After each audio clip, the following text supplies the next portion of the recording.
this and yada yada. You can't lead the league for 8.5 months and then decide, oh well, we ran out of steam.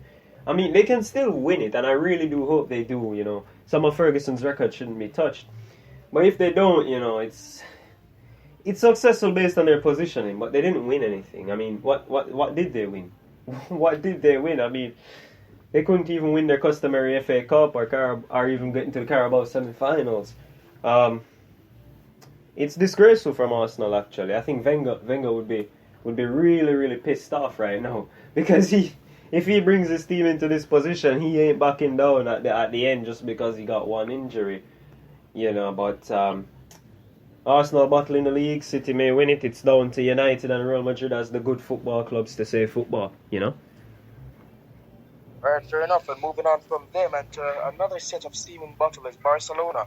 Their form is dipping in La Liga despite being 11 points clear at the top of the table.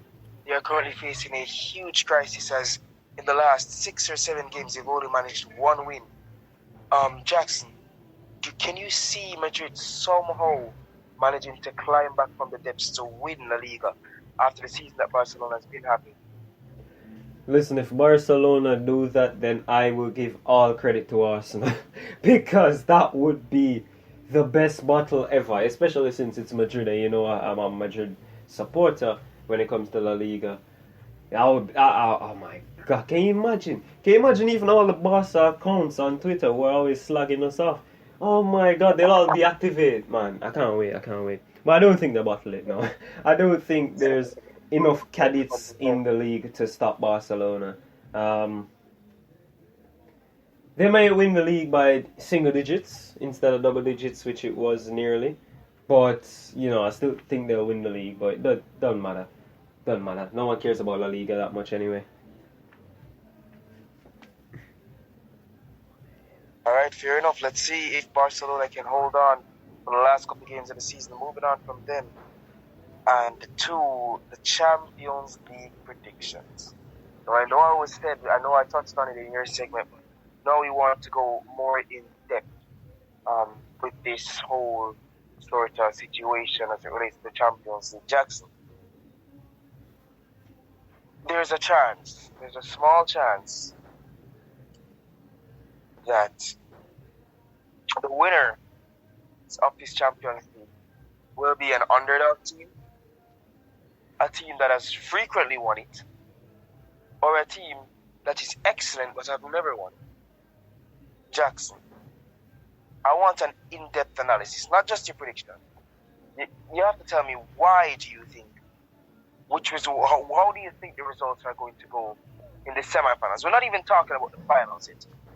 How do you think the results over 2 legs, remember you have to play a home and away, how do you think the results are going to go over 2 legs for these 4 games? Okay. Let's start with the Madrid City one. Can you bet against Madrid? I mean, Man City have always been good, but can you bet against Madrid? I mean, last season were they not 3-1 down on aggregate in the 90th minute, and somehow they were 4-3 up in the 95th? I mean, that's just Madrid. But yeah, I don't think it will be like that this year. City have Erling Haaland, and I don't think that's what they needed to do after losing to Madrid. I actually think they should have gone out and signed a centre half because that was the issue. In-depth analysis, bro. This is going to take the remaining 10 minutes, but okay. No, don't take the remaining 10 minutes. Let's try to take 5. Because I still have another topic I want to bring up. Alright. Okay. So, Madrid will do what Madrid do. They may be without Modric, doesn't matter. They can actually just start Tchouaméni this time. They have Camavinga left back, which is good. Who's going to contain Vinicius for City? Will it be John Stones? Or do you really want to see John Stones versus Vinicius Jr.? Oh my, I'd love to see that. Rodrigo, the new Mr. Champions League himself. Who's going to contain him? Because he just comes out in sparks. He's not consistently in the game for you to draw attention. So that's another thing. And then you got Big Benzema up front, who's the 4th highest scorer in La Liga history. And then they got that defense. I know Eder Militao won't be playing, but I'm finally going to see a Haaland versus Rudiger showdown, which I really wanted to see. Ever since I heard Haaland was coming to the Premier League, I was praying that Rudiger would stay at Chelsea so I could see how they'd play against each other. But I'm finally going to see that. I think he still scores, but I think Rudiger going to get the upper hand on him. Second leg, when Militao is back, it's going to be even more difficult because Militao is Rudiger but younger. And that's how I actually give Madrid the edge, as they have more, what's it called? You have more talented depth that you can trust. There is depth at Man City, but Pep doesn't trust them. I mean, I don't even think he knows who Calvin Phillips is, and he bought him for £45 million. Next one, Milan derby. This is where I have to take my emotions out of it. And yeah, as I know, AC Milan, they would clobber Inter. Inter have the better midfield. There is no doubt about that. With Barella and Brozovic, Politano, they have the better midfield. But when it comes to Milan, if they can get the ball to Rafa Leao and Giroud is free, and Giroud is in the area at all, or Brahim Diaz is up front, then there's no way you can actually stop them. Inter, they can try their best with Lukaku, with Lautaro Martinez. But I think if it comes down to goals, AC Milan is going to have that outcome. They're going to have that edge. And in terms of defense, man, Fikayo Tomori is so good, and Mike Maignan is arguably the best goalkeeper in the world. I mean, we're going to see the two best goalkeepers in the world just not face each other. Hopefully it's a Milan-Madrid final, so we can actually see them against each other. But, that's just how I think it is. I mean, maybe AC Milan, Real Madrid final, I think that would be more entertaining to watch, based on the historical clubs.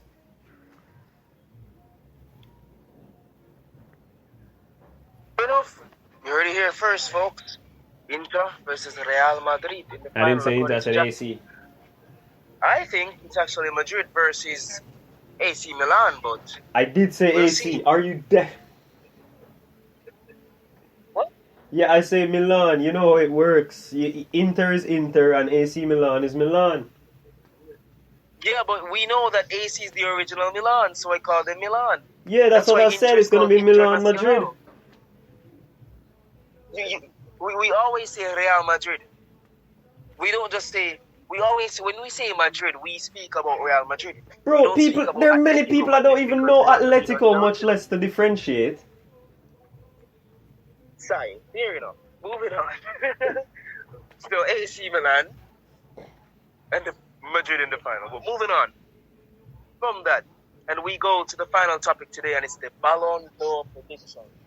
A certain young man, 35 years of age, called Lionel Andres Messi Coutinho, currently playing for Paris Saint-Germain, World Cup winner, World Cup Golden Ball, World Cup assist leader, second best in goal scoring record, only behind a certain Kylian Mbappe. In France, second best in goal scoring, only behind Kylian Mbappe. Assist leader, Trophée des Champions winner, man of the match in the final. Do you see him being overthrown by the robots, the menace, the machine from Manchester? He's a blue just like his dad, and his name is Erling Haaland. Do you see it happening? Listen, people who actually think that don't really know how the Ballon d'Or works, because how the hell do you think they're going to take the Ballon d'Or away from... Because we knew Messi was going to win the Ballon d'Or ever since the turn of the year. I mean, he finally won the World Cup. Haaland could score 80 goals between now and the end of the season and win every trophy he's got, break every record. But the deciding factor will be Messi won the World Cup. Haaland's not... For me, I don't think Haaland will ever win the Ballon d'Or. I think, and I know because the Ballon d'Or is dictated by French football, so Mbappe's got that edge. If and when he does move to Real Madrid and he wins his first Champions League, that's a Ballon d'Or for him. And Haaland won't be able to get any. Haaland will fall into that Luis Suarez category as a good number 9, but never got credit for it. That's just how Haaland is gonna be. He's not gonna take it from Messi now. I mean, next season may be a bit different because it's off of this season. That's how it works, right? It's off this season. But then again, you got Vinicius, and if he wins the Champions League, why would he not be in the running? If Frankie de Jong wins the league, why would he not be in the running? You know, those are players who have been performing consistently and are winning the bigger trophies. Man City have been winning this before Haaland. They're gonna win with Haaland. It doesn't matter. It's just the same thing, right? I mean, he has done well individually, which is mainly what the Ballon d'Or is, and the Ballon d'Or is biased towards strikers, attackers, you know, goal scorers. But how do you say that a man who scores 50 goals for the year, let's just put it at 50, because I think he can break 50, but let's just put it at 50, can beat somebody who had 44 goal involvements and the Champions League in Vinicius? It doesn't make... The Champions League is bigger than the Premier League in regards to audience and what would you say, credibility. It's a bigger competition than the Premier League, than any domestic league there. So I really don't see Haaland winning this one. I don't see him winning the next one. And then, you know, if Messi goes back to Barcelona and Pedri can link up with him, you know Pedri's going to win the Ballon d'Or. So unless he leaves City, you know, the last Ballon d'Or winner from England, was that not Cristiano Ronaldo? You're not going to get another one for a long, long time. They don't rate the English league. Yeah, you heard it here first, folks. Haaland, no matter what he does, will not win the Ballon d'Or according to Jackson Bryan. Quote him on that.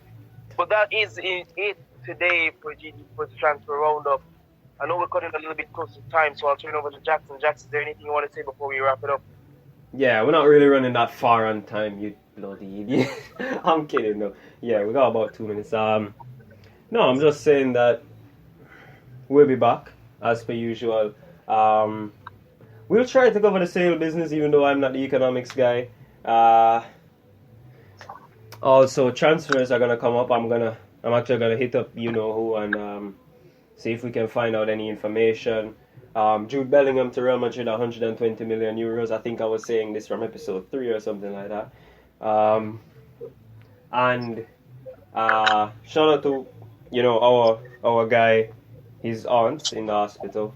You know, we know what we're talking about.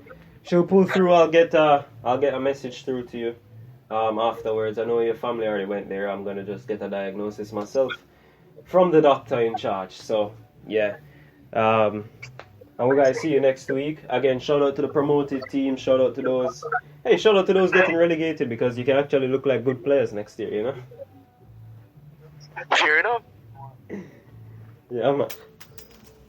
Yeah, but we'll see you guys next time. As I say, if this hits 200, if you guys can bring this listenership up to 200, which are really close to, then, you know, a certain co-host has to do a face reveal, and you guys already know how I look, so. The other gay, that's me. What the hell? Man, hey, we'll see you guys next time, bro. Bro one.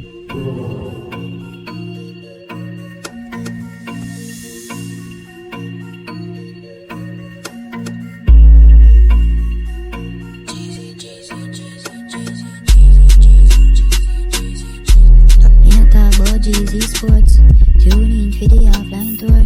Like and subscribe some more. With Jackson Bryan and Randy Savage, me talk about Jeezy Sports. Tune in for the offline tour. Like and subscribe some more. With Jackson Bryan and Randy Savage, me talk about Jeezy Sports. Yeah, check out the station. Feel like a sports education. Yeah, the best news I come from Jeezy Sports. You should be on from. Tune in for the offline. Like and subscribe, don't pause. Sometime me I wonder to us. Me talk about Jeezy Sports. Tune in for the offline tour. Like and subscribe some more. With Jackson Bryan and Randy Savage. Me talk about Jeezy Sports. Tune in for the offline tour.